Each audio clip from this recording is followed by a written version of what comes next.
No meio do Lago Vitória, rodeado de águas turvas e céus em constante mudança, flutua uma rocha habitada que não aparece nos folhetos ou mapas turísticos.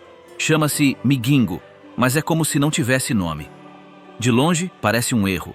Uma rocha coberta por telhados enferrujados, fumo constante e corpos que se movem inquietos. Ninguém sabe quantas pessoas ali vivem, nem por quanto tempo. Neste lugar, tudo parece improvisado, mas nada escapa ao controlo. A vida não está organizada, é sobre sobreviver. O que acontece em Migingo é raramente relatado, e o que é relatado quase nunca é acreditado. O que esconde esta pequena rocha que compele tantas pessoas a ficar mais tempo do que pretendiam? Bem-vindos a Mundare. Hoje vou mostrar-vos. Vamos começar. Quando Migingo era apenas uma rocha. Durante anos, aquele pedaço de rocha no meio do lago permaneceu ali, rodeado de água e vento, sem que os pescadores parassem. Uns passavam ao longe, outros mudavam de rota. Havia relatos de ruídos, movimentos estranhos e luzes inexplicáveis, e isso era suficiente para manter os barcos em movimento. Não havia telhados, nenhum vestígio de uso humano. Apenas rochas molhadas, gaivotas a passar e ondas. No início da década de 1990, um grupo que explorava novos pontos para lançar as suas redes chegou lá por pura necessidade. Com poucas opções, tentaram a sorte. O que pescaram nesse dia foi inesperado. Percas grandes, de carne firme e boa coloração, como há muito não viam. Repetiram a viagem. Voltaram no dia seguinte. A notícia espalhou-se rapidamente entre aqueles que já tinham esgotado outros pontos. Os barcos começaram a aparecer de diferentes margens. Os primeiros a chegar fizeram-no com motores velhos, lonas rasgadas e quase sem provisão. Lançaram a rede e a pesca respondeu. Os resultados deixaram claro que o local valia a pena. Logo, alguém atou um pano entre as pedras. Outro cozinhou numa lata. Um terceiro dormiu em sacos num canto sombreado. Começaram a marcar os espaços com cordas, ramos secos ou mochilas molhadas. Qualquer lugar plano servia para ficar. A cada dia, vinham mais pessoas. Uns vinham sozinhos, outros em grupo. Traziam alimentos armazenados em latas, recipientes de gelo, galões de combustível reciclado. Cada um encontrava o seu lugar, montava algo com o que encontrava e, se não houvesse jeito, dormiam no barco, na madeira úmida. Os barcos formavam uma espécie de vedação à volta da pedra. Falavam línguas diferentes, mas todos procuravam a mesma coisa. Logo, a troca começou. Alguns traziam sabão e ofereciam-no em troca de peixe. Outros traziam gelo enrolado em mantas ou pregos enferrujados usados para fixar as tábuas. A troca surgiu por conta própria, sem regras ou registros. De mãos dadas. Produtos por alimento. As áreas planas estavam cheias de pequenas pilhas de coisas úteis. Tudo o que fosse útil era oferecido. Quando os espaços secos se esgotaram, alguns optaram por montar plataformas na água. Amarraram tábuas a tambores vazios, cravaram varas em fendas e construíram superfícies flutuantes onde mal cabia uma lona. Cordas foram cruzadas, facas escondidas debaixo de pedras, mochilas penduradas em pregos e fogueiras acesas em cantos onde o vento não soprava com tanta força. O barulho tornou-se constante.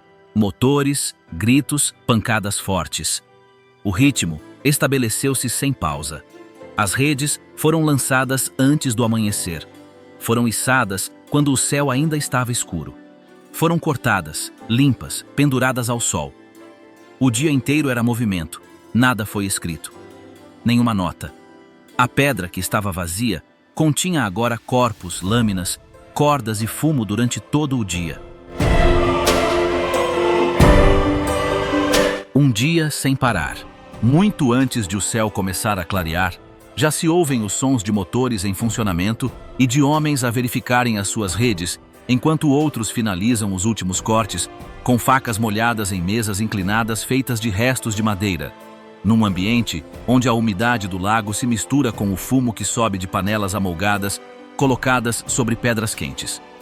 Os barcos, amarrados sempre que possível, estão tão próximos uns dos outros que os corpos se movem entre plásticos amassados e lonas molhadas sem grande margem de manobra, enquanto alguns cozinham de pé em plataformas flutuantes e outros dormem com a cabeça apoiada em mochilas penduradas em pregos enferrujados. Cada metro quadrado exige um propósito, e não há descanso se ainda houver algo para mover, cortar ou vender. As estruturas são erguidas como podem. Algumas combinam ramos com lençóis enferrujados, outras usam tambores vazios como base para tábuas molhadas que mal cabem numa lona dobrada. O que não serve para dormir, serve para amarrar, pendurar, cobrir ou delimitar um espaço. A água rodeia cada canto, e tudo o que não flutua treme a cada passo. Entre passagens estreitas, mal suficientes para um homem transportar uma caixa ou uma rede enrolada, circulam baldes de gelo, bifes acabados de cortar, tabuleiros improvisados feitos com tampas de tambor e motores desmontados arrastados por poças escuras. O chão nunca está seco. Caminham sobre uma densa mistura de escamas, gordura, lama e gasolina velha. Ninguém para limpar. Apenas o que bloqueia o seu caminho se move. A sequência de trabalho continua sem interrupções visíveis. Um grupo lança redes, outro corta, outro embala o que recolheram. Gritam para coordenar os movimentos, respondem com frases curtas e discutem sem rodeios. Por vezes, os corpos empurram-se com força, mas tudo volta ao lugar sem grandes consequências. Os que não aceleram são deixados para trás, e cada recipiente cheio antes do próximo é uma vantagem que vale a pena manter. Os barcos mais pequenos partem cedo, circulam pelas bordas da ilhota e procuram entre as correntes que já conhecem. Vão sozinhos ou em pares. Quando regressam, os produtos são separados, secos, pesados ou trocados. Não há tempo para pensar. O que está disponível é oferecido, o que falta é procurado. A ordem é mantida de acordo com o ritmo. O primeiro a regressar com um bom resultado define o preço do dia. Após a utilização, as redes são esticadas em armações instáveis, construídas com ripas deformadas e anzóis improvisados. Os peixes são expostos ao sol sem proteção. Se o vento atira um peixe para a água, nada é interrompido. Cada segundo é medido pela distância que o trabalho pode percorrer. As mãos continuam a mexer mesmo com feridas abertas ou olhos semicerrados de febre. Uma densa mistura de odores flutua no ar, cobrindo tudo. O sal seco dos filetes, o fumo da lenha molhada, o combustível derramado em cantos sem ventilação. Alguns cobrem o rosto com trapos sujos. Outros caminham como se o cheiro fizesse parte dos seus corpos. Durante o dia, o calor aumenta até que o metal das paredes se torna intocável. À noite, as roupas molhadas colam-se como uma segunda pele fria. No interior das estruturas, os poucos pertences são guardados em baldes tapados. Lanternas fracas, comprimidos embrulhados em pano. Rádios velhos atados com cordel, notas úmidas escondidas sob a roupa suja. O sono é realizado em turnos irregulares. Alguns usam redes dobradas e secas como camas. Outros colocam cartão entre as tábuas para evitar a acumulação de água. As pernas ficam de fora. As cabeças repousam onde não incomodam os outros.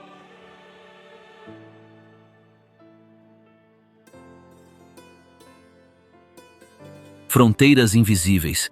Pagamentos inevitáveis. Na ilha, são identificadas zonas que operam sob diferentes comandos e, embora não existam marcadores ou limites visíveis traçados no solo, quem chega compreende, pela presença de certos homens fardados, qual a área que cada grupo está a monitorizar, quem solicita informações, quem cobra pelo acesso e quais as condições que cada secção de trabalho impõe, tudo dependendo de quem está próximo das estruturas ou a movimentar-se entre redes com livre acesso.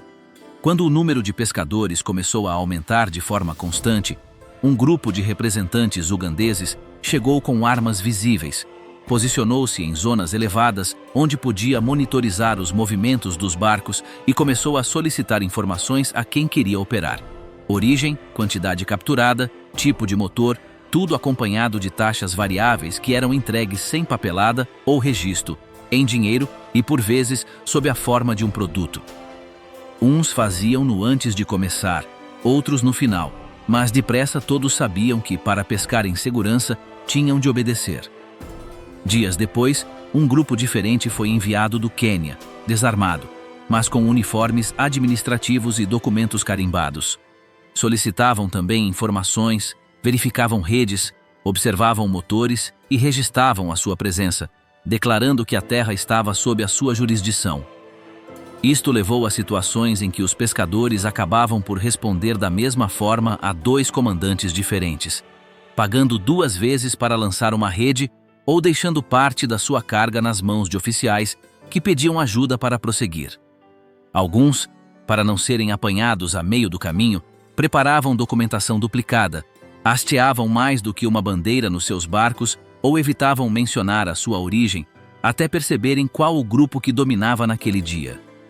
A rotina adaptou-se ao ritmo destas mudanças, onde o importante era pescar sem interrupções, mesmo que isso significasse abdicar de parte do seu rendimento antes de entrar na água. Os homens armados patrulhavam os corredores e as plataformas, inspecionavam motores, pediam documentos de identidade plastificados, tomavam notas em cadernos soltos e, se algo não batesse certo, ficavam com uma parte do produto. As inspeções não seguiam um calendário fixo, nem uma lógica visível. Por vezes eram rápidas, outras vezes mais exigentes. Os que não cooperavam ficavam sem a sua vez ou perdiam o espaço para secar a pesca. Houve situações em que alguns foram transportados através do lago para pontos de detenção do outro lado, interrogados em instalações formais e devolvidos sem explicação ou compensação. Após estes incidentes, a maioria dos trabalhadores passou a movimentar-se com mais cautela, reduzindo as perguntas, respondendo apenas ao necessário e atendendo às solicitações, mesmo que nem sempre compreendessem o porquê ou quem as fazia. Há áreas em que as operações exigem falar primeiro com aqueles que estão familiarizados com o fluxo, aqueles que há muito observam quem está a ser pago, quando e em que condições. Em troca de uma parte da carga, estes intermediários garantem a passagem sem atrasos, dão instruções claras e facilitam o acesso a espaços onde o trabalho pode ser feito com menos obstáculos. A eficiência mantém-se porque todos procuram evitar interrupções. Sempre que alguém chega com produtos, analisa não só o clima, mas também quantos pontos de controlo existem entre o barco e a área onde planeia cortar ou pesar a pesca. Em trechos curtos, podem existir vários filtros, cada um com o seu estilo próprio. Uns fazem perguntas em voz baixa, outros verificam sem falar. O segredo está em saber o que dizer, quando mostrar os filetes e como se deve movimentar sem levantar suspeitas. Ocasionalmente, os grupos oficiais desembarcam, caminham alguns metros, registram, tomam notas e vão-se embora. Dizem que vão relatar o que observaram, mas a rotina diária mantém-se a mesma. Ninguém espera uma resposta. Durante estas visitas, os pescadores mantêm-se ocupados, analisam cuidadosamente o que dizem e continuam a trabalhar como em qualquer outro dia.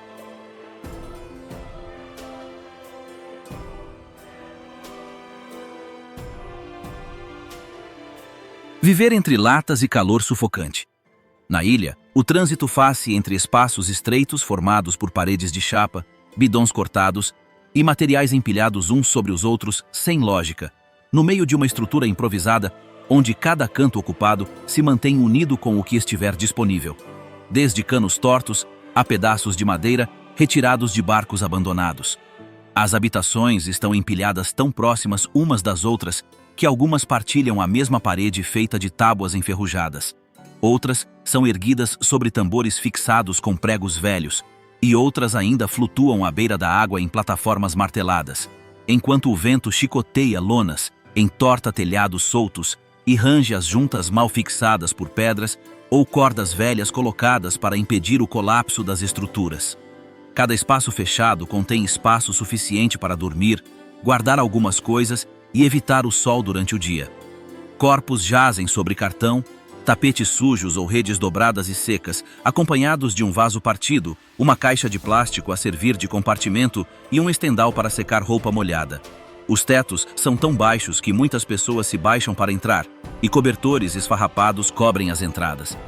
Durante as tardes, o calor acumulado no metal permanece durante horas. Os lençóis permanecem quentes mesmo quando o sol se põe. Enquanto o ar permanece parado, o chão acumula poças de gordura, escamas, restos de comida e urina espalhadas entre fendas não seladas, obrigando as pessoas a caminhar sobre tábuas soltas ou cartão úmido ali colocado para evitar pisar diretamente a lama. A zona de cozedura, longe de estar separada, forma-se entre os corredores onde alguns colocam pedras, latas abertas e panelas queimadas. Usam-nas com lenha molhada ou carvão velho para ferver água ou fritar bifes em óleo já usado várias vezes, enquanto o fumo se acumula sob as cobertas, escurece as paredes e se mistura com os cheiros já sentidos desde o primeiro passo entre as estruturas. A água consumida chega em recipientes trazidos do continente, é transportada em bidons reutilizados, é partilhada entre conhecidos ou é aquecida na brasa antes de ser armazenada em garrafas com tampas empenadas. Quando já ninguém traz, usam água do lago, filtrada em panos rasgados ou fervida em panelas pretas, para beber ou preparar a comida que é distribuída desordenadamente. As casas de banho não são espaços fechados ou protegidos, mas sim cubículos feitos de sacos grossos e ramos cruzados, localizados nas bordas, sobre tábuas que mal se projetam do chão.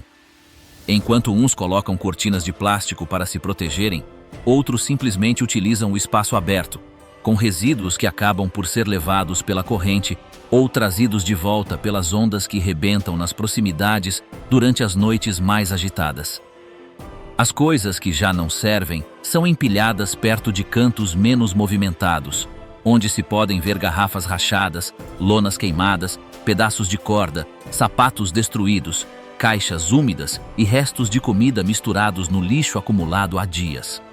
Para abrir caminho ou libertar espaço, alguns acendem fogueiras e deixam o fumo levar o que resta, usando trapos velhos para se cobrirem enquanto esperam que o vento dissipe a densa nuvem. Como já não há espaço horizontal, muitos começam a colocar coisas nos telhados, onde constroem plataformas para secar peixe ou para pendurar roupa molhada, sustentando-a com cordas cruzadas esticadas entre as cabanas, enquanto os que caminham por baixo calculam cuidadosamente o passo para não se afundarem entre zonas frágeis ou pisarem o único espaço livre de outra pessoa, porque os erros pagam-se com gritos ou empurrões.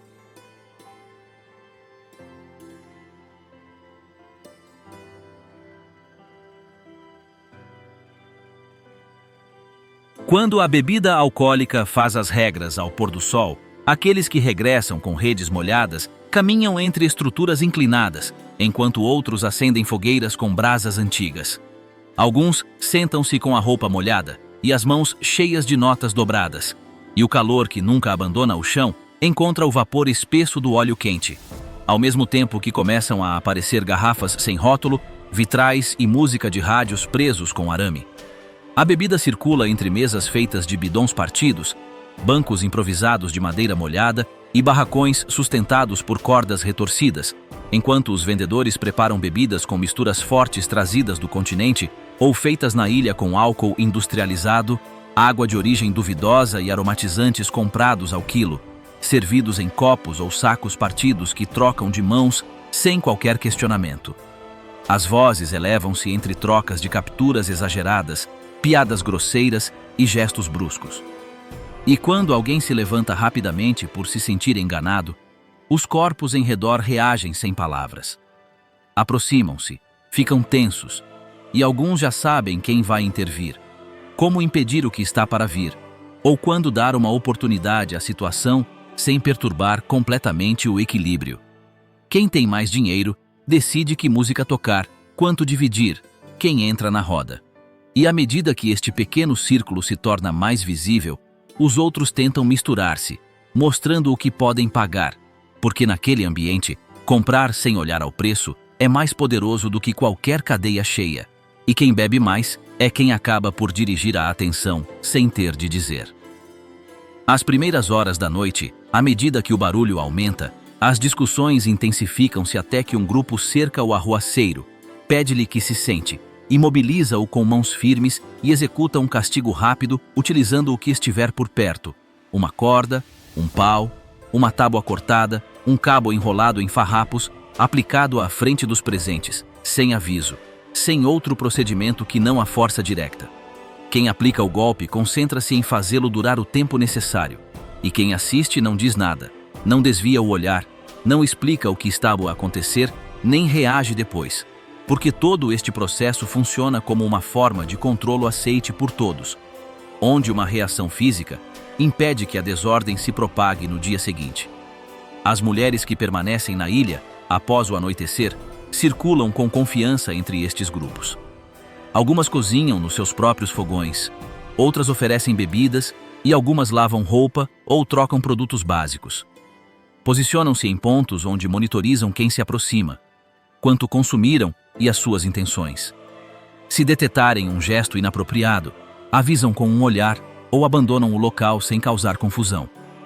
As que estão ali há mais tempo sabem distinguir entre provocação, embriaguez e uma ameaça real, e ajustam a sua reação de acordo com a situação, pois quem as conhece já compreende que, quando uma delas age, falo sem perder tempo nem pedir reforços. Organizam-se, reconhecem grupos perigosos e decidem quando ficar, quando negociar ou quando sair rapidamente. Algumas têm acordos pessoais com certos homens que lhes oferecem dinheiro, comida ou proteção em troca de companhia durante algumas horas. Aproximam-se, falam em voz baixa e vão-se embora sem dar explicações. Se algo se complica, as pessoas próximas decidem se intervêm ou deixam que a questão se desenrole como qualquer outro conflito entre adultos.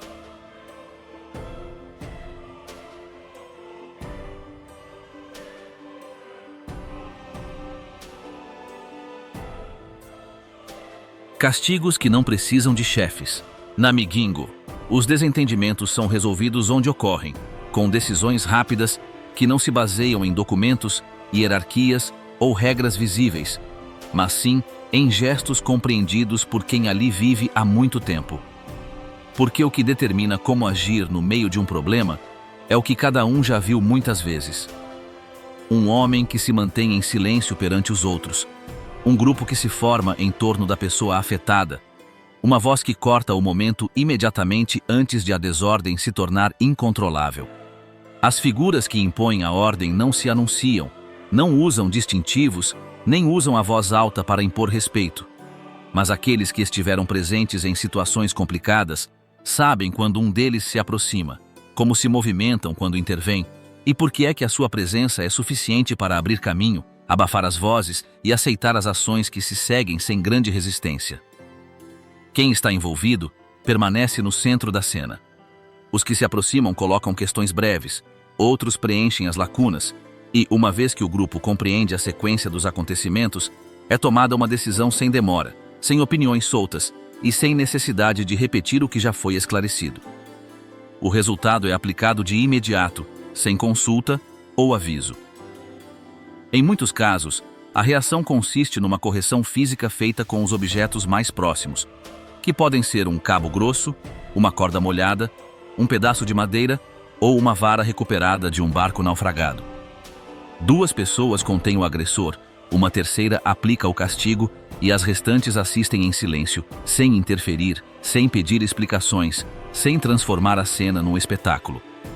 Após o ato terminar, os corpos dispersam, todos regressam aos seus cantos e o episódio é selado pelo mesmo grupo que o presenciou.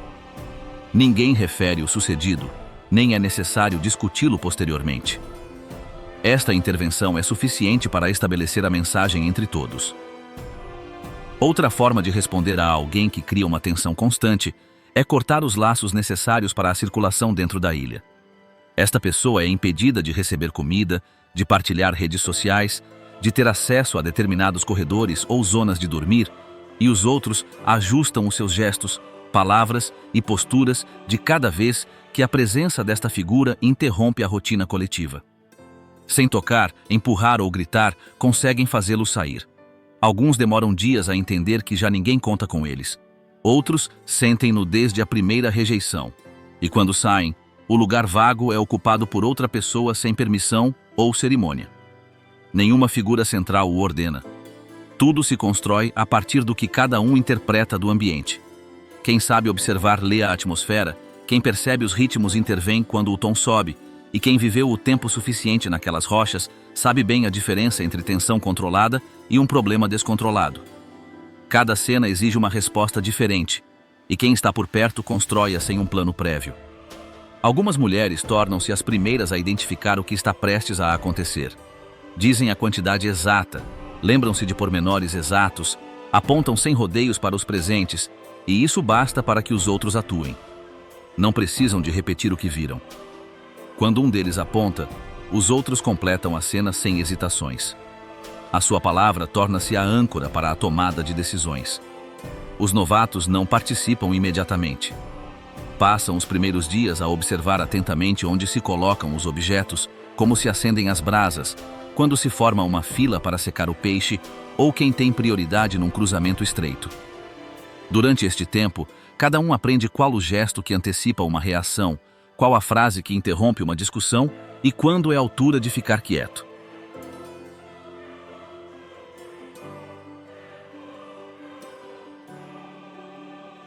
O peixe que sustenta a ilha, a perca, todos os dias em Migingo, começam com homens a empurrar barcos desgastados em direção a pesqueiros que já conhecem bem, carregando redes amarradas com cordas de cores diferentes, motores montados com peças usadas de diferentes marcas, galões a meio e caixas improvisadas para armazenar o que pescam, porque o centro de toda a atividade neste rochedo é o mesmo há anos, a perca do Nilo. Um peixe de carne branca que fornece alimento, gelo, favores, repara peças partidas ou envia algo para quem está longe.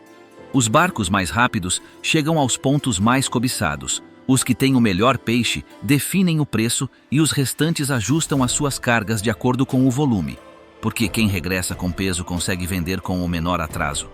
Ganha o melhor local para secar o peixe e recebe os pedaços de gelo que chegam primeiro do continente em sacos molhados. Quem chega depois, arruma o que sobra. O peixe é organizado sem perda de tempo. Uns separam por tamanho, outros lavam os vestígios de sangue com a água guardada durante a madrugada e, ao mesmo tempo, os compradores aparecem com caixas enferrujadas, garrafas térmicas velhas e sacos reciclados, transitando entre aqueles que oferecem filetes inteiros, carne cortada ou pedaços inteiros em tabuleiros de plástico. As transações não exigem muita conversa. Aqueles com as maiores quantidades recebem mais atenção. Os restantes esperam que alguém os examine. A viagem daquele peixe começa nos barcos, passa por mãos já treinadas para diferenciar cada filete e termina em barcos maiores, motas com caixas adaptadas ou atravessadores que o levam para câmaras frigoríficas mais distantes, onde os cortes são embalados em plástico, marcados com datas recentes e depois enviados em cadeias de distribuição que atravessam regiões inteiras, embora quem lança as redes raramente veja o que acontece a seguir. O valor não depende do esforço que o pescador fez na água, mas da utilidade do que trouxe para aquele dia. Quem percebe bem esta dinâmica prioriza preservar a sua captura, negociar bem a distribuição e garantir a próxima ronda de pesca. Aqueles que controlam peças de substituição, combustível ou barcos emprestados também ficam com uma parte, porque sem esse acesso ninguém pode sair para procurar nada. Na ilha, muitos trabalham sem tocar na água. Há quem costure redes, repare motores, empreste gelo ou permita que as pessoas encham bidons. Todos estes serviços são pagos em dinheiro ou com notas de água, que são rapidamente gastas em pregos, cordas, facas, lanternas, pilhas, iscos, botas ou o que for necessário para garantir a pesca ininterrupta do dia seguinte. Cada grupo decide como distribuir a sua pesca. Uns doam tudo e recebem a sua parte mais tarde. Outros preferem ser pagos mais cedo. E alguns compram equipamentos por várias pessoas, dividem os custos e até dividem os lucros. Estas decisões mudam de mês para mês, dependendo dos erros cometidos, da confiança entre colegas ou dos resultados da pesca mais recente. O dinheiro é utilizado sem demora. Transforma-se em comida quente, ferramentas, pedaços de lona, peças em falta ou objetos para enviar para fora da ilha. Alguns reservam uma parte para familiares. Outros utilizam-na para acordos pessoais. Poupar não é comum. A urgência do dia seguinte supera sempre o que pode acontecer depois. Em dias sem movimento, a tensão é sentida sem palavras. Há menos ruído entre os barcos, mais discussões sobre o tamanho dos peixes, os pagamentos atrasam-se, as contas antigas são cobradas e os preços são ajustados a cada momento. Alguns escondem o que pescaram. Outros desistem antes de perder a venda. Os rostos mudam, o gelo desgasta-se prematuramente e os movimentos aceleram como se a pressa fosse a única forma de acompanhar.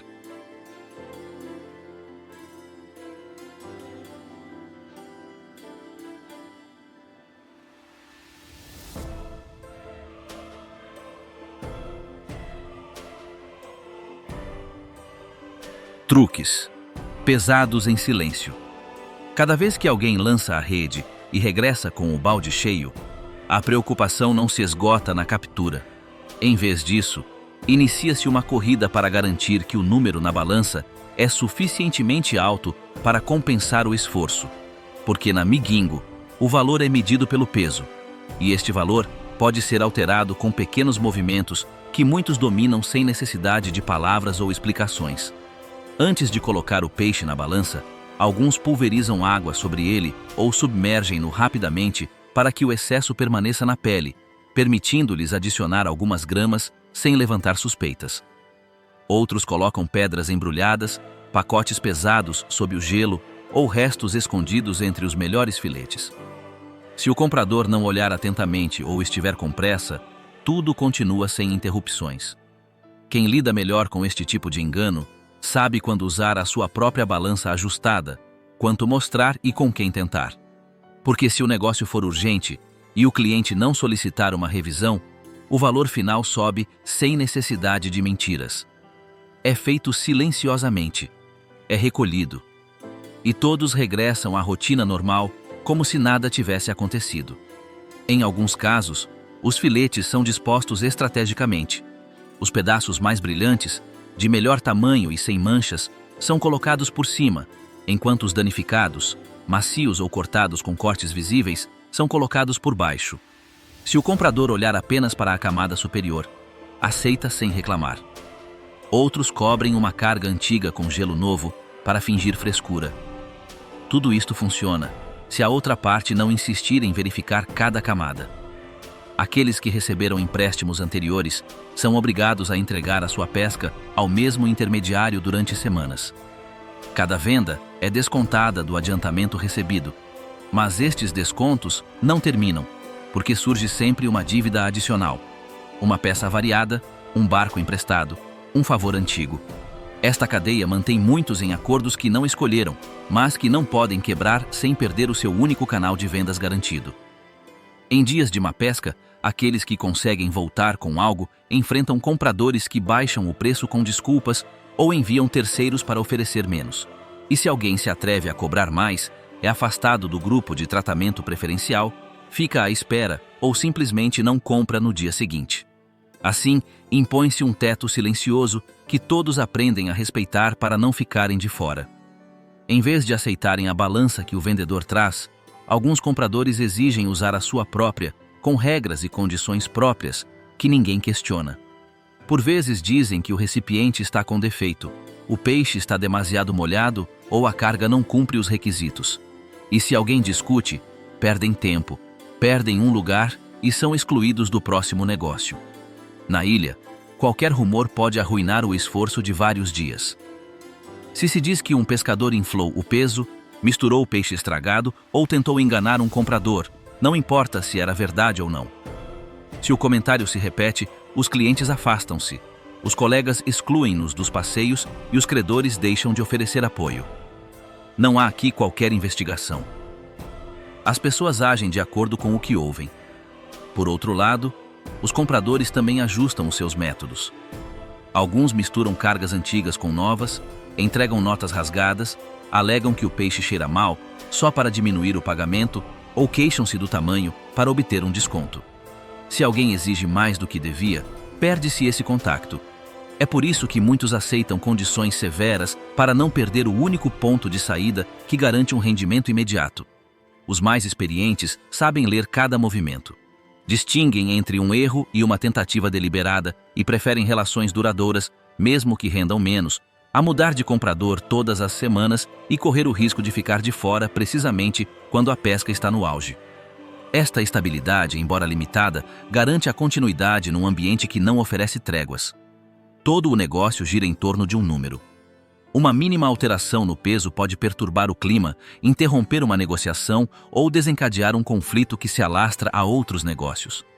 Por isso, quem já lá está há mais tempo sabe como encher o balde, que tipo de gelo utilizar, como colocar os filetes e quando ceder a um pedido, porque no Migingo tudo se vê, tudo se fala e tudo se lembra, sem que ninguém tenha de anotar.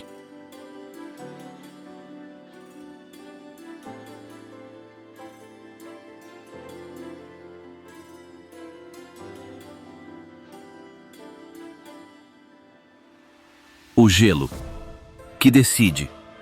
Quem ganha em Migingo? O momento em que um barco regressa com peixe fresco não marca o fim do trabalho, mas sim o início de uma corrida silenciosa para garantir o bloco que mantém o valor dessa carga, porque cada pedaço de gelo que chega do continente tem o poder de determinar se um lote será vendido inteiro, dividido ou descolorido, sem compradores antes do pôr do sol. Ninguém produz gelo na ilha, pelo que os blocos atravessam o lago envoltos em sacos molhados, empilhados sobre lonas gastas que mal os protegem do calor. Chegam meio derretidos, rachados pelo movimento da viagem, carregados por homens que não perguntam, não explicam, que simplesmente descarregam, cortam com machetes tortos e entregam de acordo com acordos não escritos que todos entendem com apenas um olhar. O distribuidor não anuncia listas nem anota nomes. Observa quem se aproxima, lembra-se de quem pagou atempadamente da última vez, quem entregou parte do lote sem problemas e quem causou algum problema na fila nos dias anteriores. Com este resumo mental, decide a quem dar primeiro, a quem deixar à espera e a quem ignorar por completo, sem dizer uma única palavra.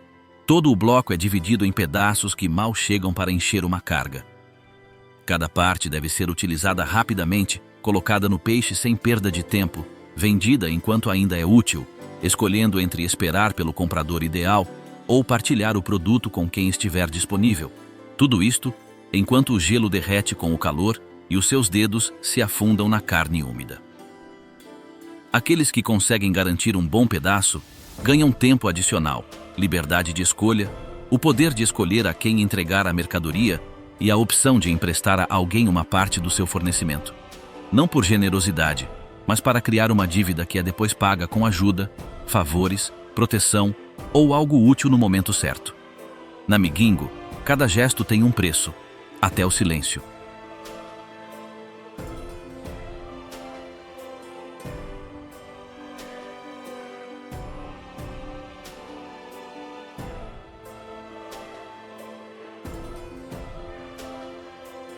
Os olhos que ninguém ignora.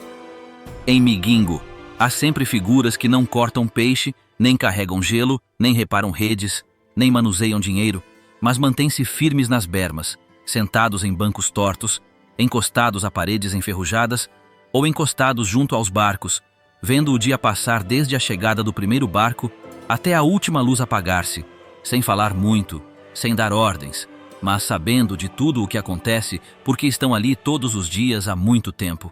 Ninguém lhes pede para trabalhar, ninguém exige a sua participação, e, no entanto, cada gesto, cada discussão, cada troca que se passa diante dos seus olhos fica registrado numa memória que dispensa anotações, porque se lembram de quem furou a linha, de quem vendeu menos sem avisar os outros, de quem recebeu um pedaço de gelo sem o merecer, de quem apareceu com uma rede nova sem ter participado na pescaria anterior.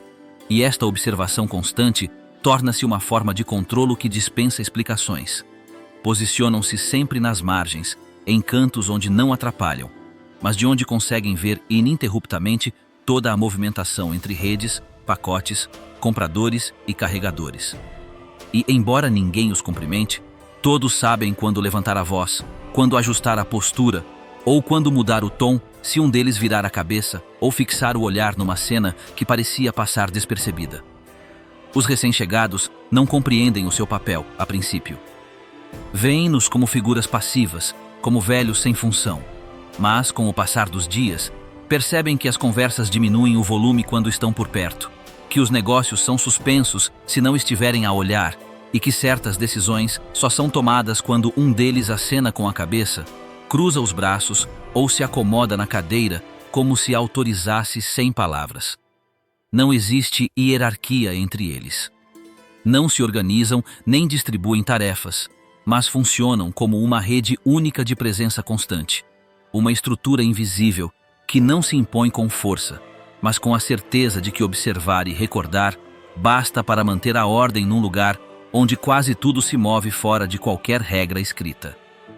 Quem tenta mover-se fora dos códigos percebe rapidamente, pois pode esconder peixe, ajustar a balança ou negociar fora do circuito, mas no dia seguinte vê-se com menos acesso, menos atenção, menos compradores, menos turnos e compreende que o que foi feito perante aqueles olhos inexpressivos tem consequências que se aplicam silenciosamente. Não os vemos a ordenar nada, mas quando é preciso tomar uma decisão, todos olham para o seu lado, esperando um gesto que indique se devem seguir em frente, se devem ceder, se devem permanecer em silêncio. Não precisam de dizer uma palavra. A sua aprovação não é procurada, mas a sua presença basta para fechar ou abrir negócios sem conflito, porque quem se arrisca a ignorá-los acaba por enfrentar barreiras que ninguém explica. Em Migingo, o controlo não se impõe, está no ar. Tudo é registrado por olhares que ninguém dirige, mas que todos respeitam. E embora não existam regras escritas, ninguém duvida que a ilha funciona. O estranho é que funciona.